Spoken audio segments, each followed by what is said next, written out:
সুপ্রিয় দর্শক, আসসালামু আলাইকুম। আপনাদের সবাইকে স্বাগত জানাচ্ছি এখনকার আলোচনায়। আজ পবিত্র জুমা দিন, আপনাদের সবাইকে জুমা মুবারক। দর্শক, প্রথমে আজকে যে খবর জানাবো সেটি হচ্ছে, ডোনাল্ড ট্রাম্প বলেছেন যে ইতিহাসের কঠোরতম নিষেধাজ্ঞা ইরানের উপর দিয়ে হবে। আর ইরান বলেছে এই নিষেধাজ্ঞা 3 ভাবে বানচাল করে দেবে। ডোনাল্ড ট্রাম্প ইরানের বিরুদ্ধে এই অর্থনৈতিক যুদ্ধ, মহাযুদ্ধ শুরু করার পর বলছেন যে এই ব্যাপারে বাকি বিশ্বকে সাহায্যের জন্য এগিয়ে আসতে হবে। অর্থাৎ ইরানের বিরুদ্ধে এই যুদ্ধ শুরু করলে ইরান পরাজিত হবে। চীন এবং রাশিয়া তাতে বলছে যে এখানে আমরা নেই। চীন বলছে এই ধরনের নিষেধাজ্ঞা এবং চাপ প্রয়োগের কৌশল দিয়ে ইরান সংকটের সমাধান হবে না, কূটনৈতিক আলোচনায় বসতে হবে। তার মানে চীন এই কাজে নেই। আর ইরানের তেলের 80% শুধু একা চীন কিনে নেয়, ফলে ইরানের আপাতত টেনশন নেই। এছাড়া আরও যে সমস্ত দেশের সাথে ইরানের বাণিজ্য আছে, যেমন ইরাক, তুরস্ক, আজারবাইজান, আর্মেনিয়া, পাকিস্তান, সংযুক্ত আরব আমিরাত, ওমান, তারা কি করবে এবং তাদের কার সাথে কীরকম বাণিজ্য আছে, ভারত, এই সমস্ত বিষয় নিয়ে আজকে বিস্তারিত কথা বলবো। এপাশে সেই বিশ্ববিখ্যাত মহাবীর আব্রাহাম লিঙ্কন কিন্তু মধ্যপ্রাচ্য ছেড়ে আমেরিকার পথে রওনা হয়েছেন। আপনারা শুনলে হয়তো হাসবেন। আব্রাহাম লিঙ্কনের অবস্থা কিন্তু অনেকটা ছেঁড়া বেড়া অবস্থা। কোনো বিদেশি ডকইয়ার্ডে বা বন্দরে ভেড়ার মতো অবস্থা তার নেই। আমেরিকার সম্মান চলে যাবে। কেন? নিশ্চয়ই বুঝতে পারছেন। এরই মধ্যে জর্জ ওয়াশিংটন তো ভারত মহাসাগর এলাকায় এসে পৌঁছেছেন, কিন্তু এর কোনো কিছুতেই আশ্বস্ত হতে পারছেন না মার্কিন সিনেটর মার্ক ওয়ার্নার। তিনি বলছেন, দয়া করে এই যুদ্ধ কবে শেষ হবে সেটা বলুন, আর যুদ্ধটা শেষ করুন। তা না হলে আমেরিকার অর্থনীতি জেরবার হয়ে যাচ্ছে, জনজীবন জেরবার হয়ে যাচ্ছে। এপাশে ইরান বলছে এই যে যুদ্ধটা গেল বা চলছে, এই অভিজ্ঞতার আলোকে তারা তাদের ডিফেন্স ইন্ডাস্ট্রি অর্থাৎ সামরিক শিল্পকে ঢেলে সাজাবেন। সুপ্রিয় দর্শক, চমকপ্রদ এই বিষয়গুলো নিয়েই আজকের ভিডিওতে বিস্তারিত আলোচনা করব। আশা করছি আপনারা শেষ পর্যন্ত সঙ্গে থাকবেন। আর ভিডিও ভালো লাগলে লাইক, কমেন্ট, শেয়ার করবেন এবং চ্যানেলটি সাবস্ক্রাইব করে সাথেই থাকবেন। দর্শক, চলুন মূল গল্প, মূল আলোচনায় যাই। গল্পের মতো করেই বলবো। মার্কিন প্রেসিডেন্ট ডোনাল্ড ট্রাম্প স্বপ্নের মতো করে দেখছেন, ভাবছেন যে ইরানকে তিনি এবার, ওই যে গতকালকেই তো বলেছি, কিয়ামত নাজিল করে দেবে অর্থনৈতিক যুদ্ধে। নিষেধাজ্ঞা, এমন কঠোর নিষেধাজ্ঞা দেবে, ইরান একেবারে ঘুরতে ফিরতে কিচ্ছু করতে হবে না। কি করবে? সারা বিশ্বের সবাই ইরানের সাথে লেনদেন বন্ধ করে দেবে। তো ইরানের সারা বিশ্বের সবচেয়ে বেশি লেনদেন হয় চীনের সাথে। ইরানের যে তেল, তার অন্তত 80%, বলা হয় 80 থেকে 90% তেল শুধু একা চীন কিনে নেয়। এবং এই যে চীন কিনে নেয়, এটা চীনের সরকার কেনে না, চীনের বিভিন্ন বেসরকারি প্রতিষ্ঠান আছে, কোম্পানি আছে, তারা কিনে নেয়। ফলে চীনের বিভিন্ন কোম্পানির সাথে ইরানের লেনদেন। তাহলে চীন সরকার কি বলবে? চীন সরকার বলবে আমি তো কিনি না, বিভিন্ন কোম্পানি কেনে। বিভিন্ন কোম্পানিকে আপনি কি করবেন? দেখেন, এটা গেল সরল কথা, কিন্তু ভেতরের শক্ত কথা যেটা, সেটা হচ্ছে এই যে চীনের পররাষ্ট্র মন্ত্রণালয়ের মুখপাত্র লিন জিয়ান, তিনি গতকালকে পরিষ্কার করে বলেছেন, আমেরিকা যে অর্থনৈতিক যুদ্ধ শুরু করতে চাচ্ছে ইরানের সাথে, সেই অর্থনৈতিক যুদ্ধে আমরা নেই। কারণ এই অর্থনৈতিক যুদ্ধ, নিষেধাজ্ঞা, চাপ সৃষ্টি করা, এভাবে ইরান সংকটের সমাধান হবে না। এই জন্য আপনারা আলোচনায় বসুন। এবং এই কথার ভেতর দিয়ে প্রকৃতপক্ষে আরেকটা মেসেজ আছে আমেরিকার জন্য, যে আমাদের সাথে তো ইরানের কোনো সমস্যা নেই, রাশিয়ার কথা তো, ভারতের কথা তো, কারোর সাথে তো কোনো সমস্যা নেই। সমস্যা হচ্ছে আমেরিকার সাথে, সমস্যা হচ্ছে ইসরায়েলের সাথে। ইসরায়েলের সাথে ইরানের কোনো লেনদেনই নেই, আমেরিকার সাথে কোনো লেনদেন নেই। কিন্তু তারা ভূত দেখছে যে ইরানের কাছে পরমাণু অস্ত্র যদি রেডি হয়ে যায়, এগুলো আর কিছু না, শুধুই ইরানকে ধ্বংস করে দেওয়ার চেষ্টা। কিন্তু ইরান সেই সুযোগ দিচ্ছে না বলে নানান ফন্দি ফিকির, একবার নিষেধাজ্ঞায়, একবার যুদ্ধ, একবার কূটনীতি, কখন কি করছে তার কোনো ঠিক ঠিকানা নেই, কোনো কিছুতেই সে করতে পারছে না কিছু। এটা হলো বাস্তবতা। তো চীন বলছে যে আলোচনার মাধ্যমে সমাধান করতে হবে। আলোচনার মাধ্যমে গেলে কি সমাধান করবে? কোনো সমাধান নেই। কারণ হচ্ছে যখন ইরান বলবে, আমি এর আগেও বলেছি এই কথা, যখন ইরান বলবে যে আমেরিকা তোমার হাতে কয়শো পরমাণু অস্ত্র আছে, কত হাজার আছে, আর আমার হাতে তো একটাও নেই, আমি শুধু পরমাণু কর্মসূচি পরিচালনা করি, তাই এত মাথা ব্যথা, তোমার হাতে কত হাজার হাজার আছে, আমার মাথা ব্যথা নেই। এবং তুমি যে পৃথিবীর ইতিহাসে একমাত্র দেশ যারা মানুষের উপরে পরমাণু বোমা ব্যবহার করছো, তুমি কোন মুখে আমাকে বলো যে পরমাণু কর্মসূচি বন্ধ করতে, তোমারটা চালু রেখে? কি জবাব দেবে আমেরিকা? কোনো জবাব নেই। যার কারণে কূটনীতির টেবিলে বসে আমেরিকা কোনোদিন ইরানকে পরাজিত করতে পারে না, কোনোদিন চুক্তি করতে বাধ্য করতে পারেনি। এই কারণে তার নৈতিক ভিত্তি তো দুর্বল। শুধু তাই না, এখনো তো ইরানের উপরে আমেরিকা পরমাণু বোমা হামলা চালাতে চায়। ইরান কি বলেছে যে আমরা আমেরিকার উপর পরমাণু বোমা হামলা চালাবো? অথচ খুব ইদানিং আমরা বেশ কিছু আলোচনা করেছি, এবং এগুলো তো ফ্যাক্ট, যে তারা পরমাণু বোমা হামলা করবে ইরানের উপরে, এটা নিয়ে পরিকল্পনা করছে। এটা আমি আপনি বলছি না, আমেরিকার গণমাধ্যম বলছে। আর বলছে কে? আমেরিকার রাজনীতিবিদরা। মার্জরি গ্রিন টেলর সেদিন বললো না, তিনি তো কংগ্রেস ওম্যান ছিলেন, ডোনাল্ড ট্রাম্পের দলের, তিনি একসাথে রাজনীতি করে, এক মাগা আন্দোলনের সমর্থক সব। সেই গ্রিন টেলর তিনি নিজে পরিষ্কার করে বলেছেন, এটা কোনো কল্পনা না, এটা কোনো ধারণা না, আমি জানি ডোনাল্ড ট্রাম্প তার লোকজন নিয়ে পরামর্শ করছে, পরিকল্পনা করছে কিভাবে ইরানের উপরে পরমাণু বোমা হামলা চালাবে। তো এখনো যখন পরমাণু সংকট নিয়ে আপনি আলোচনা করছেন বা যুদ্ধ করছেন, সেই পরমাণু বোমা আপনি আরেকজনের উপর হামলা করতে চান, তাহলে আপনি কতটুকু নিরাপদ সারা বিশ্বের জন্য, বা আপনার হাতে সারা বিশ্ব কতটুকু নিরাপদ? আপনি সেখানে আরেকজনকে পরমাণু নিরস্ত্রীকরণের জন্য চাপাচাপি করেন। আপনাদের অন্যায়ের জন্য নেতানিয়াহুর বিরুদ্ধে গ্রেপ্তারি পরোয়ানা জারি করেছে আন্তর্জাতিক অপরাধ আদালত, আর সেই আদালতের প্রধান এবং তার যে আইনজীবী, তাদের উপর আপনারা নিষেধাজ্ঞা দিয়ে রেখেছেন। আপনারা কতটুকু আইন মানেন, কতটুকু সমাজ মানেন, কতটুকু মানবতা মানেন, আমরা তো সব জানি। ইরান এই কথাগুলো যখন বলবে, আমেরিকার কোনো কিছু জবাব নেই। যার কারণে কূটনীতির টেবিলে যেতে ভয় পায়, এবং কূটনীতির টেবিলে গিয়ে যখন এই সমস্ত কথাবার্তা হয়, তখন ডোনাল্ড ট্রাম্পকে বলে যে আমাদের তো ইরান এই সমস্ত কথা বলছে, তখন ডোনাল্ড ট্রাম্প ওখান থেকে বলে আচ্ছা বাদ দাও আলোচনা, শুরু করো যুদ্ধ। যখন যুদ্ধ শুরু করেছে তখন দেখে যে মহাবিপদে পড়েছি, তার বড় বড় জাহাজ শেষ। আজকেই খবর আছে আমেরিকার একটা অ্যাওয়াক্স যে গোয়েন্দা বিমান আকাশে নজরদারি করে, বলা হয় মার্কিন বাহিনীর আকাশের চোখ আর কান এই অ্যাওয়াক্স বিমান, অত্যন্ত দামি বিমান। এই বিমান আজকে একটা ডিজাপিয়ার হয়ে গেছে হরমুজ প্রণালী এলাকা থেকে। কেউ কেউ বলছে ইরান গুলি করে ভূপাতিত করেছে, আর কেউ কেউ বলছে এটা হয়তো এরকম জরুরি সিগন্যাল দিয়ে ডিজাপিয়ার হয়ে গেছে, কোথাও হয়তো নেমেছে, দেখা যাক কি হয়েছে। বাট যুদ্ধের সময় এরকম অনেক ঘটনা ছিল যে তাদের বিমান নেমেছে, কোনো সমস্যা হয়নি, এটা সেটা বহু কিছু, কিন্তু গুনতে গুনতে দেখা গেছে 200 বেশি ড্রোন এবং বিমান হেলিকপ্টার মিলে ধ্বংস হয়েছে। কম চাপে পড়ে আমেরিকা ইরানের বিরুদ্ধে যুদ্ধ বন্ধ করেছে আপনারা মনে করেন? আমেরিকা ইরানকে ধ্বংস করে দিতে এসেছিল, ইরানের সরকার পরিবর্তন করে দিয়ে, পরমাণু কর্মসূচি ধ্বংস করে দিয়ে নিজেরা নিজেদের করে মতো করে মৌজ মাস্তি করবে, এই ছিল টার্গেট। আর সেই জায়গায় এখন যুদ্ধ না, এখন আসছে কি নিষেধাজ্ঞা আরোপ করে কিয়ামত নাজির করে দেবে ইরানের উপরে। এই জন্য আরে ভাই, এতদিন তো আপনারা দিয়েছেন, নিষেধাজ্ঞা দেননি, 47 বছর ধরে দিয়েছেন। ডোনাল্ড ট্রাম্প প্রথমবার ক্ষমতায় এসেই বলেছিল ইরান একদম 0% তেল বিক্রি করতে পারবে, অর্থাৎ কোনো তেল বিক্রি করতে পারবে না, জিরো। ঠেকাতে পেরেছেন? ইরানের কোনো কিছুকে ঠেকাতে পেরেছেন? আর এখন ইরানের বিরুদ্ধে তো আপনারা অ্যাসিমেট্রিক যুদ্ধ করতে এসেছিলেন। অ্যাসিমেট্রিক যুদ্ধ যদি এই হয়, তাহলে সমানে সমানে যুদ্ধ হলে কি হতো?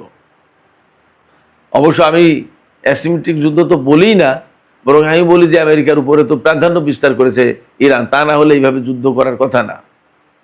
আমি অনেকবার জোর দিয়ে বলেছি, যা বিশ্বের মানুষ অনেকে বিশ্বাসও করতে চায়নি, ভাবেওনি। আমি সেটা জোর দিয়ে বলেছি কি, ইরানের হাতে যে প্রযুক্তি আছে সেই প্রযুক্তি অনেক ক্ষেত্রে আমেরিকার হাতে নেই, এইগুলো মোকাবেলা করতে পারবে না ইরান। এইগুলো মোকাবেলা করতে পারবে না আমেরিকা এবং ইসরায়েল, এবং তাই হয়েছে। ব্যালিস্টিক ক্ষেপণাস্ত্র যেগুলো হাইপারসনিক, সেগুলো কি মোকাবেলা করার কোনো উপায় আছে? আপনারা ভাবতে পারেন মধ্যপ্রাচ্যের কতগুলো ঘাঁটি একেবারে টোটালি ড্যামেজ করে দিয়েছে।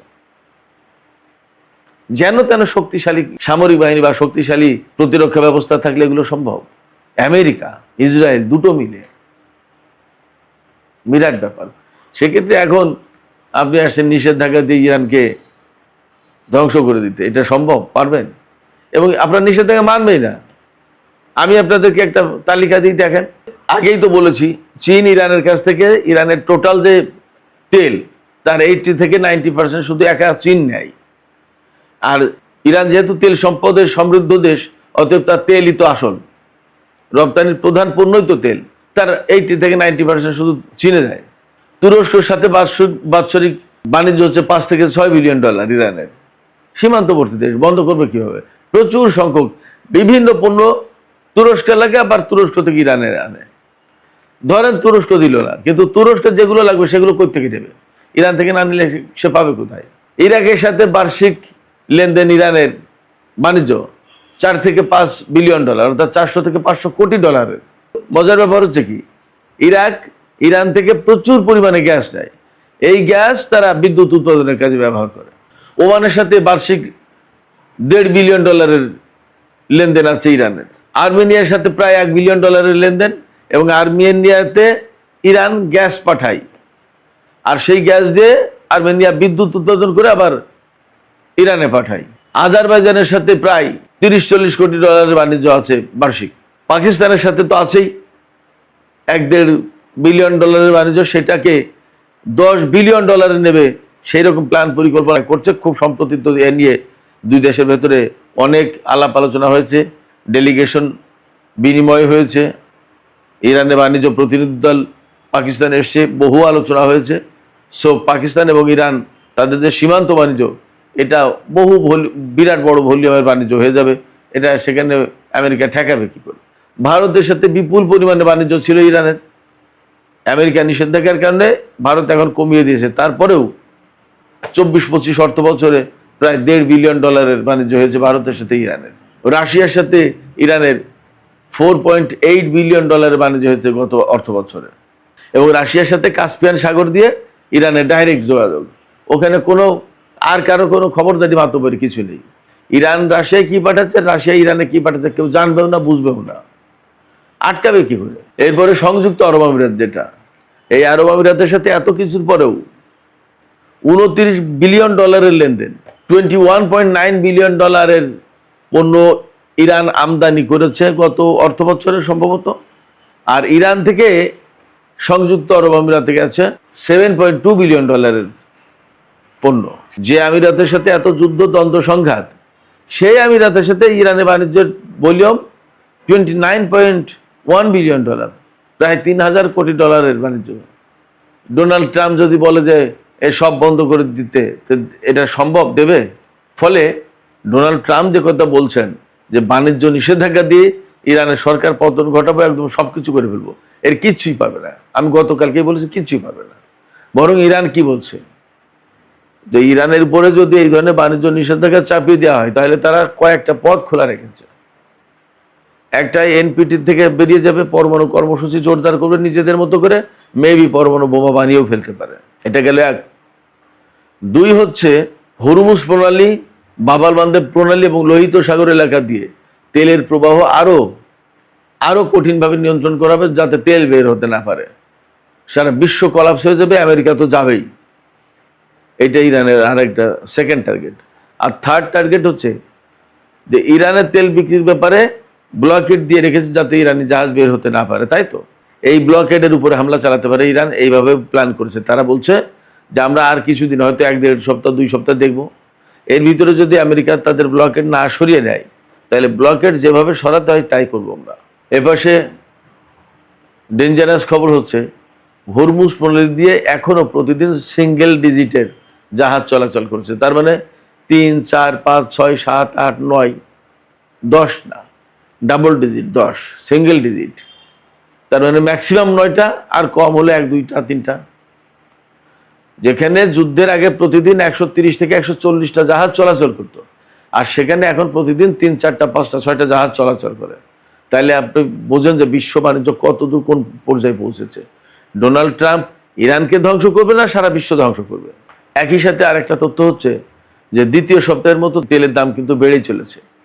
আমি এর আগে সম্ভবত $90 ক্রস করেছে বলেছিলাম, আজকে দেখছি আমরা যে ব্রেন্ট ক্রুডের দাম প্রতি ব্যারেল $93.82, তার মানে প্রায় $94 হয়ে গেছে প্রতি ব্যারেল তেলের দাম। আর ওয়েস্ট টেক্সাস ইন্টারমিডিয়েট যেটা, এইটার দাম প্রতি ব্যারেল $86.78, তার মানে প্রায় $87।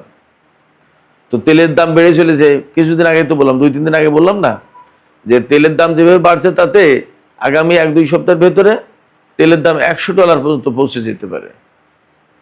এইরকম একটা প্রেক্ষাপটে যখন ডোনাল্ড ট্রাম্প এখনো স্বপ্ন দেখছে ইরানে তারা যুদ্ধে বিজয়ী হতে পারবে, ইরানে তারা পরমাণু কর্মসূচি ধ্বংস করবে, ইরানের সরকার পরিবর্তন করে দেবে, ঠিক তখন ইরান বলছে আমরা এই যে কিছু মাস ইসরায়েল এবং আমেরিকার বিরুদ্ধে যুদ্ধ করলাম, এই যুদ্ধ থেকে যে অভিজ্ঞতা অর্জন হয়েছে আমরা যে আমাদের দুর্বলতা দেখেছি, আমাদের সুবিধা দেখেছি, আমাদের সুবিধা দেখেছি, আমরা কোথায় ভালো কোথায় সমস্যায়, এই সব দেখেছি। এগুলো সবকিছু বিবেচনা করে এখন নতুন করে আমাদের প্রতিরক্ষা শিল্প ঢেলে সাজানো হবে এবং দেশীয় প্রযুক্তিতে তৈরি অস্ত্র, তাদের সুবিধা কি তাদের অসুবিধা কি, এই সমস্ত সবকিছু মূল্যায়ন করে নতুন করে ডিফেন্স ইন্ডাস্ট্রিকে শক্তিশালী করা হচ্ছে, ঢেলে সাজানো হচ্ছে, ইরান এটা বলছে। তাহলে পরিস্থিতি কি? এই যা ছিল তাই নিয়েই তো আমেরিকা নাকানি চুবানি খেয়েছে।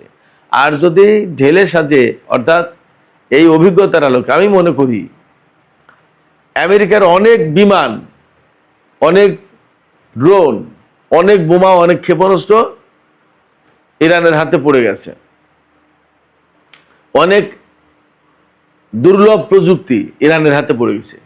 এই সমস্ত জিনিস ইরানের হাতে, এগুলো তারা নিজেদের ডিফেন্স ইন্ডাস্ট্রিতে অ্যাডাপ্ট করবে, এগুলো তারা নিজেদের মতো করে সেট করে তারা এগুলো উন্নত করবে এবং এগুলো উৎপাদন করবে।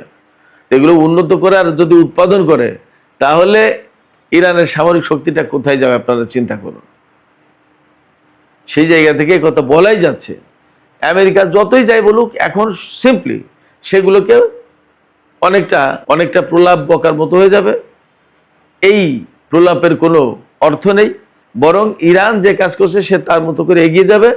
আমেরিকা ইরানকে অর্থনৈতিক নিষেধাজ্ঞা দিয়েও পারবে না, যুদ্ধ করেও তাকে পরাজিত করতে বা নতজানু করতে পারবে না। ফলে এখন আমেরিকার সামনে কোনো বিকল্প নেই, শুধুমাত্র তার জন্য মিনিমাম সম্মানজনক যে বিষয়টা সেটা হচ্ছে যে চুপ করে যুদ্ধ বন্ধ করে দেশে ফিরে যাওয়া। তা না হলে এই সম্মানটুকুও কয়েকদিন পরে থাকবে না। সুপ্রিয় দর্শক, এখনকার আলোচনা এখানে শেষ করতে চাইছি। আলোচনা শেষের আগে আপনাদের কাছে আপনাদের মতামত জানতে চাই। এই যে বললাম আমেরিকা ইরানকে নিষেধাজ্ঞা দিয়ে একেবারে দুর্বল করে দেবে, তাদের সরকার পরিবর্তন ঘটিয়ে দেবে, আসলে কি পারবে? নাকি ইরান যেটা বলছে আমেরিকা অর্থনৈতিক নিষেধাজ্ঞা নিয়ে বাড়াবাড়ি করলে এনপিটি থেকে বেরিয়ে যাওয়া, হরমুজ প্রণালী এগুলো আরও কঠোরভাবে নিয়ন্ত্রণ করা, এর পাশাপাশি ব্লকেট ভাঙার জন্য তারা সামরিক পদক্ষেপ নেবে। আপনারা কি মনে করছেন যে ইরান প্রয়োজনে হরমুজ প্রণালী এলাকায় আমেরিকার ব্লকেট ভেঙে দেওয়ার জন্য সত্যি সামরিক পদক্ষেপ নেবে? আপনাদের মতামত জানিয়ে কমেন্টে লিখতে পারেন। আর ভিডিও ভালো লাগলে লাইক, কমেন্ট, শেয়ার করবেন এবং চ্যানেলটি সাবস্ক্রাইব করে করতে চাচ্ছে। আমেরিকার সঙ্গে কেন বাণিজ্য চুক্তি করলো? এই সৌদি আরব, তুরস্ক এবং পাকিস্তানের মধ্যে যে সামরিক জোট হয়েছে, এখানে বাংলাদেশ যোগ দিবে কিনা, এসব নিয়ে ভারতের নানা মহলে কথাবার্তা হচ্ছে। বিশেষ করে মিডিয়া এগুলোকে নিয়ে বেশ কথাবার্তা বলছে এবং এগুলোকে নানা সন্দেহের দৃষ্টিতে দেখছে। এর মধ্যে অনেক বিষয় আছে এগুলো অমূলক, এগুলো নিয়ে এখনো পর্যন্ত কোনো আলোচনাই হয়নি। যেমন সম্প্রতি তুরস্কের একটি গণমাধ্যম ইয়ানি সাফাক, তারা একটা রিপোর্ট করেছে, একটা অ্যানালিসিস করেছে। সেখানে তারা বলেছে যে তুরস্ক, সৌদি আরব এবং পাকিস্তানের মধ্যে সম্প্রতি যে একটা সামরিক জোট হয়েছে, যেটা মক্কা ডিফেন্স প্যাক্ট নামে পরিচিত, এখানে অন্যান্য মুসলিম দেশগুলোকেও অন্তর্ভুক্ত করা উচিত। লেখক সে মত দিয়েছেন এবং সেখানে বাংলাদেশের কথাও এসেছে, একবারই বাংলাদেশের কথাটা উঠেছে। এইটাকে কেন্দ্র করে ভারতের মিডিয়া আবার এখন নানাভাবে কথা বলছে, যেটা নাকি তাদের জন্য একটা উদ্বেগের বিষয়।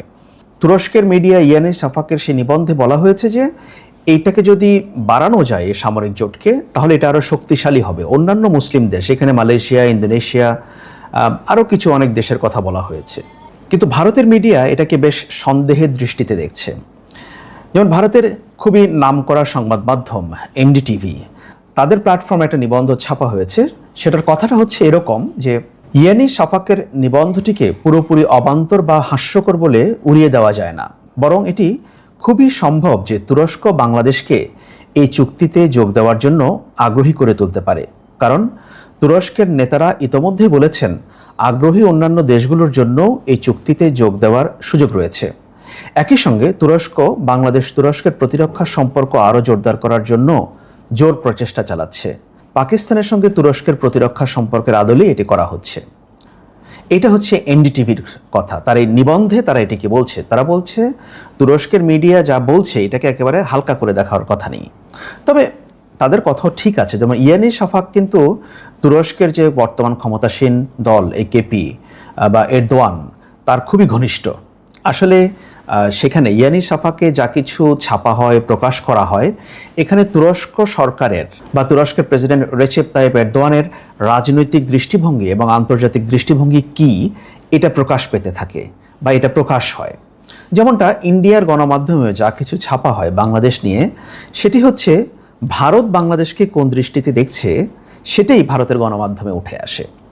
ভারতের পররাষ্ট্র মন্ত্রণালয় সরাসরি এই কথাগুলো বলে না, পলিটিক্যাল লেভেল থেকে অনেক সময় সরাসরি এই কথাগুলো বলা হয় না, বাট এগুলো মিডিয়াতে আসে এবং মিডিয়াতে যা কিছু আসে সেটা ভারতের সরকারের দৃষ্টিভঙ্গির বাইরে না।